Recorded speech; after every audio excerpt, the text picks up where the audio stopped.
11-та руна. Време е сега за Ахти. Време е за веселяка. Ахти се родил на остров, син на Лемпи, своеволен, мъж от Сой, в голяма къща, покрай майка си пораснал, скитал по брега в горите, по местата Калкоковски. Калко раснал като рибка, а и рибките обичал, затова голям пораснал, хубав, яки червендалест. Имал той лице приятно, ръст, какъвто подобава, но не бил момче без грешка. Всякакви косури имал, най-си падал по жените, вечно ги наобикалял, по седенки, по сборове, тък му той ги запавлявал. Кюколики на този остров имало едно момиче, пак от Сой, от знатни хора, пак в широка къща расло, че да седне между всички върху столчето от края. Расло хубаво порасло, тръгнали и годежари, с хубостта да се сватосват, хубост отдалеч да вземат. Син на слънцето я искал, но не щяла тя да иде, вечно отстрани да грее, в летните му залесии. Син на месеца я искал, но не щяла тя да иде, вечно отстрани да свети, с лунните му заплеснии. Звезден син и той я искал, но не щяла тя да иде, вечно отстрани да блесне в зимните му олелии. Сватове дошли естонски, пратеници инкерелски, но момичето не щяло, казвало едно и също. Златото си не пилейте, не прахосвайте среброто, няма никога да стъпя в пустата земя естонска, никога не ще преплавам пустото море естонско, нито рибата ви искам, нито нейната чорбица.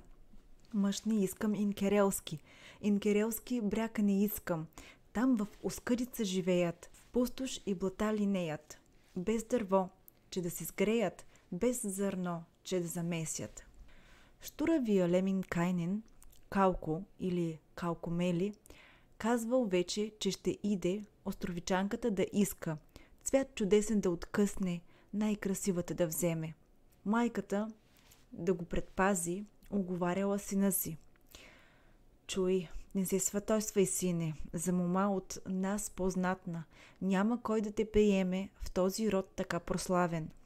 Штуравият Леминкайнен, веселякът, отговорил: важното е, че я искам. Искам ли я, ще я взема. С тази мъжка моя външност, с тази мъжка моя сила. Но и тъй не позволила майката на Леминкайнен знатни хора да задява, видна къща да тревожи. И моми ще се присмиват, и жени ще те удумват. Штуравият Леминкайнен, веселякът, отговорил: дълго няма да се смеят, дълго няма да удумват, че с деца ще ги отрупам от главата до петите. Нямам вече срам от нищо, ако ми се подиграват. Майката тогава рече: толкова ме огорчаваш. Ако някого обидиш, я женица, я девица, бой наистина ще пламне, страшна битка ще започне. Островичанските момчета 200 ножа ще извадят, сам си, че да ги надвиеш, ако всичките намразят. Леминкайнен, той ли чува майчините си съвети? Конче доресто изкарал, хубаво жребченце впрегнал и заминал ли препуснал към селцето най-богато, та в онази видна къща сам самин да се сватосва. Прихнали от смях девойки и удумвали невести, как по улицата минал, как завил да влезе в двора, как шейната преобърнал и се прекатурил от важди. Бързо скочил Леминкайнен, сетне понавел главата, поогладил си брадата и започнал да се чуди. Нито знаех, нито мислих, нито можех да помисля, че над мен ще се надсмеят и девойки и невести. Но това не го сломило. Калевала, 10-та руна. 11-та руна. Калевала, 11-та руна. Леминкайнен взел да пита: има ли на този остров? Леминкайнен, сега ще чуеш кой е. Слушай неговата история. Това е новият герой. Има ли на този остров, има ли такова място, дето просто за разтуха сладко да си поиграя с хубавите островичанки и с красивите им плитки?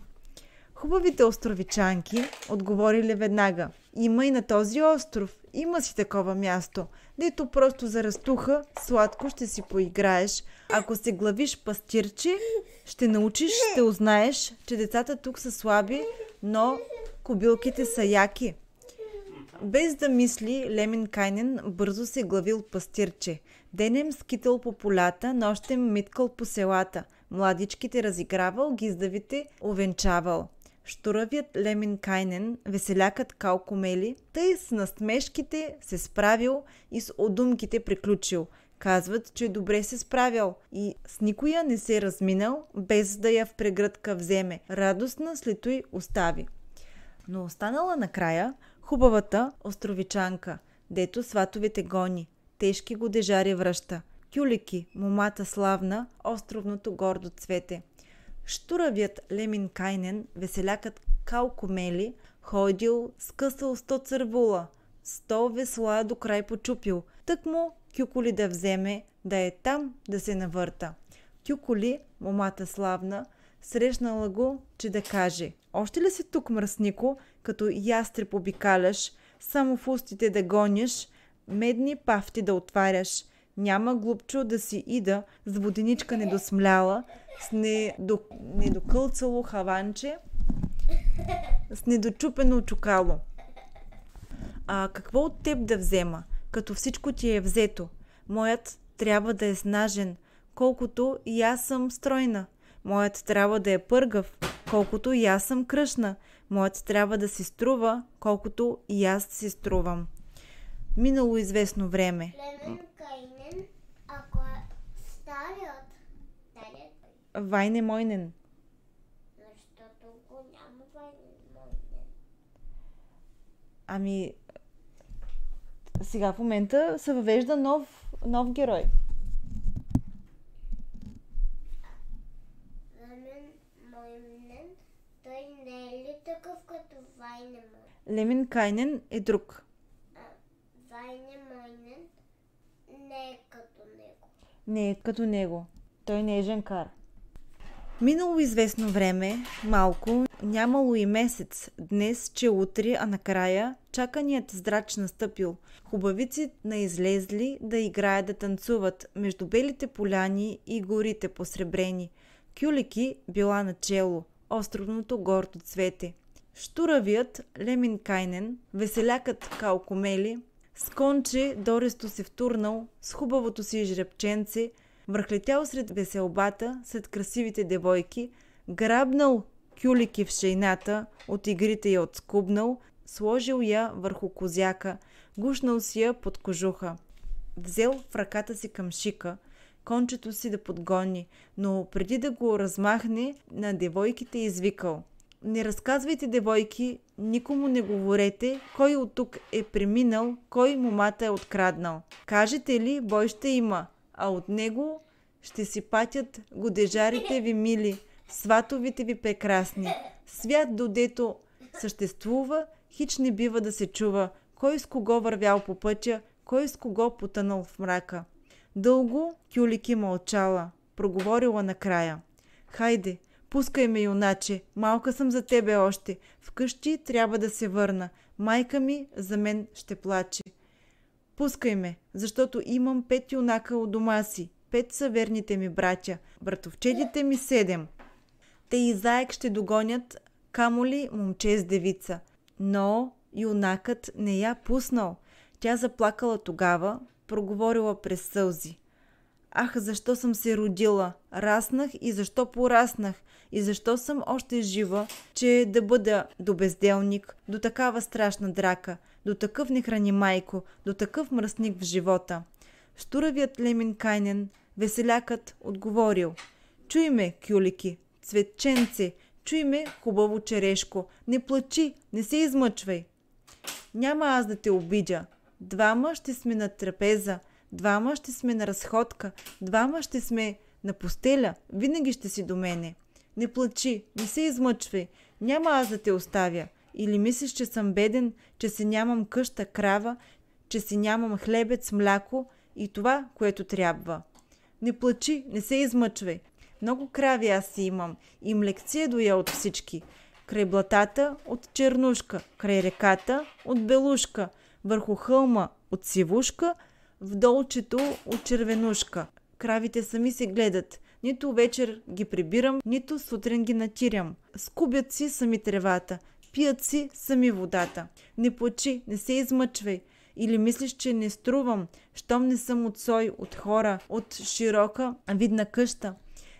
Не съм от сой, от хора, от широка видна къща, но пък сабия аз си имам. Остра сабия, че да бляска.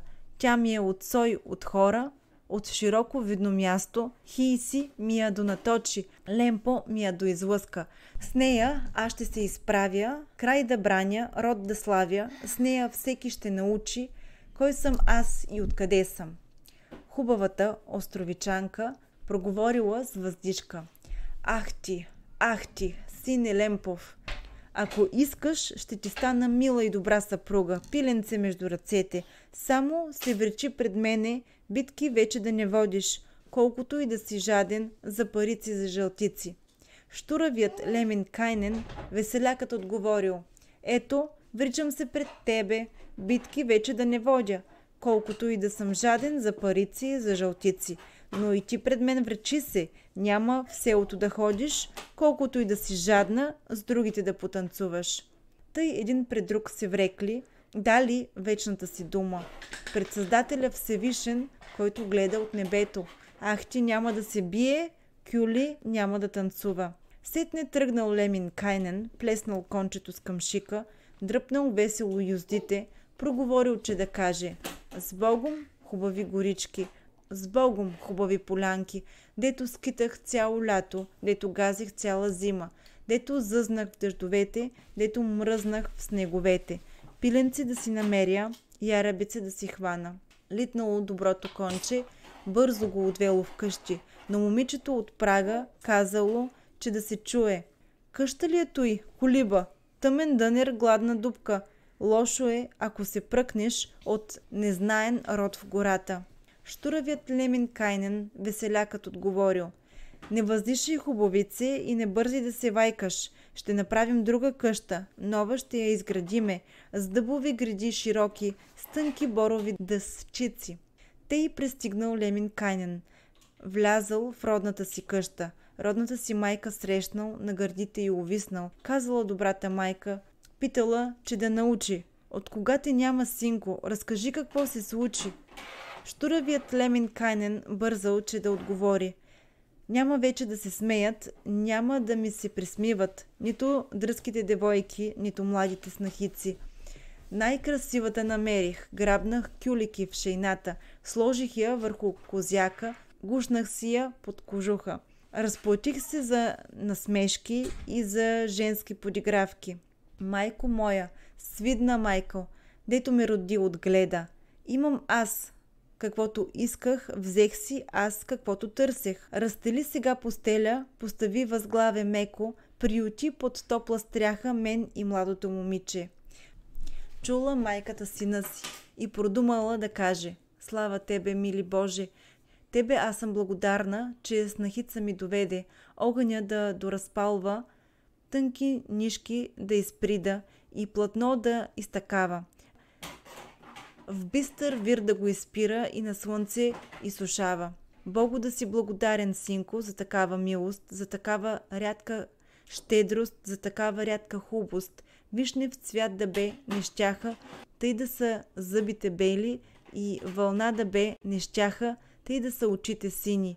Пиленце да бе не щеше толкова да е напета, и звезда да бе не щеше толкова да е блестяща. Хайде, разшири основи, разкрои прозорци нови, хубави стени изидай, изправи я тая къща, изкови чердак от слънце, с бели прагове до него, все за тази хубавица, за това чудесно цвете, дето е от род по-знатен и от по-известни хора.